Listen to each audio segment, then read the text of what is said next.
I am not afraid of the non-disclosure agreement. I can't even afford to run a car. What are they going to do? Take my clothes?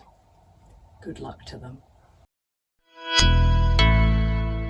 The internet is blowing up over this one, so we're going to talk about it. Voice actress Helena Taylor, who voiced Bayonetta in Bayonetta 1 and 2, has dropped a bomb on social media calling out Platinum Games and Nintendo over the offer, I believe, if I'm not mistaken, the offer she was made for Bayonetta 3. So we're going to listen to this video that has almost 1 million views at the time of me recording this, and we're going to talk a little more about it. So here we go.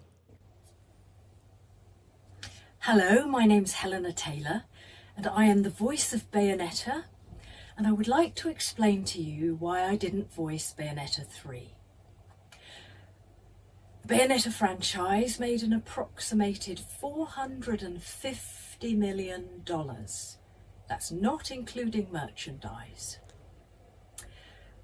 As an actor, I trained for a total of 7.5 years. 3 years at the London Academy of Music and Dramatic Art, LAMDA, with voice coach Barbara Barkery, and 4.5 years with the legendary Larry Moss in Los Angeles. And what did they think this was worth? What did they offer to pay me? The final offer to do the whole game as a buyout, a flat rate, was $4,000 US. This is an insult to me, the amount of time that I took to work on my talent and everything that I have given to this game and to the fans. It's absolutely unacceptable. I had to look into this more because I was like, okay, wait a minute. Are you saying that you were offered $4,000 for 1 and 2 and you took it? And no, it's not what it was. It's that she was, after 1 and 2 had become massively successful, she was offered $4,000 for Bayonetta 3. That's insane.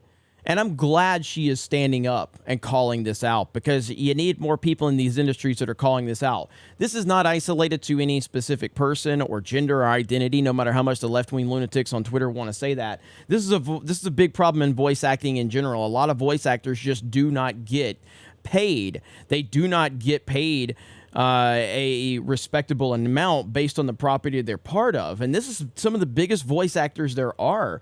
And I think a lot of this maybe becoming part of a bigger discussion because of what happened with the Mario movie and Charles Martinet not being featured in it.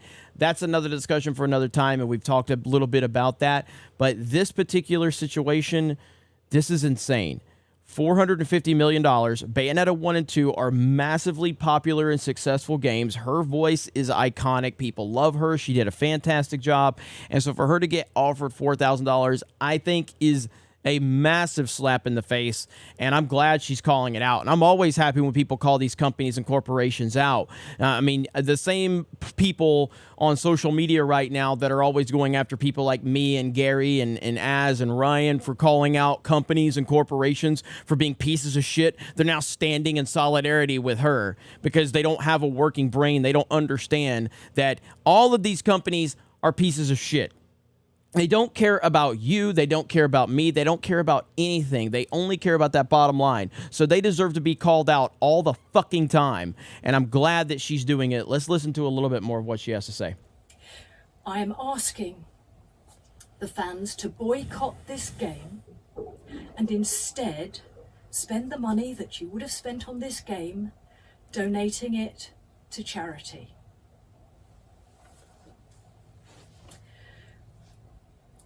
I didn't want the world. I didn't ask for too much. I was just asking for a decent, dignified living wage.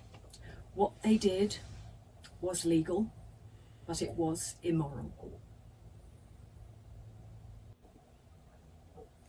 Now, those of you who follow... I pieced a lot of this together from Twitter because the audio was so low on Twitter, so I had to bump up the volume. So some of this is just spliced together. There was 4 different videos on Twitter. Me on Twitter know that I'm more of a lover than a fighter, and sometimes think I'm not very much like Bayonetta at all, but I guess I am a little bit more like Bayonetta than I thought.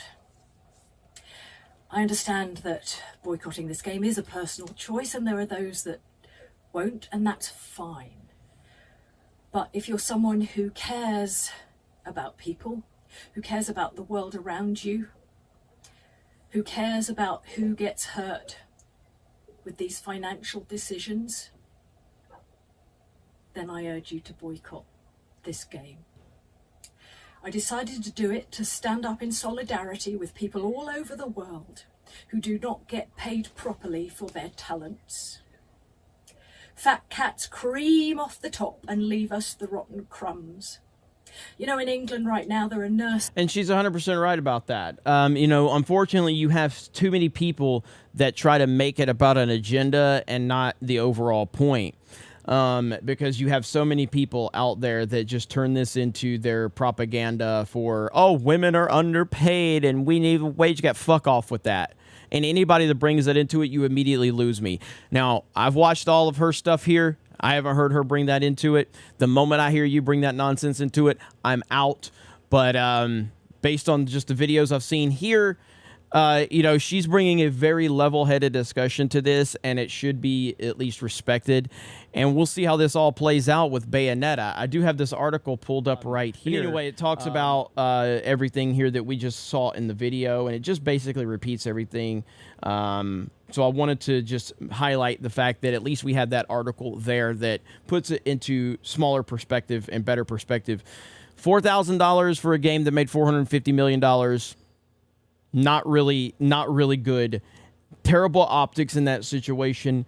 And again, when I first heard the news, I thought she was saying that she was offered $4,000 for Bayonetta 1 and 2 and that she took it and that she was just calling it out after the fact. That's how I took it. And when I heard that, I'm like, well, if you signed the contract, then I'm not going to feel sorry for you. But that's not the case at all, at least based on everything I'm understanding here, is that after Bayonetta 1 and 2 and after they were successful, she was then offered $4,000 for Bayonetta 3.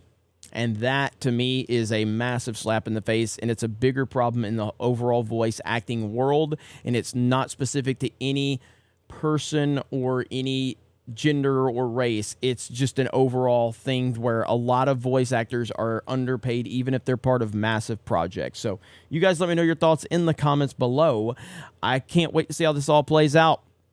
And all the weirdos on Twitter that are now supporting her are the same people that tell us we can't ever criticize these companies and corporations. It's interesting how that works. Probably because these people don't have a working brain. Thank you guys. Have a great day, and we will talk to you later. What's up, Geeks and Gamers? Fear the Beardo here, and I'm here to tell you to go to 221B Tactical and become a legend by getting yourself a Geeks and Gamers t-shirt along with other merch that we have available for you. Be sure to check it out. The link is in the description. Tell your friends, tell your family, and represent Geeks and Gamers proudly.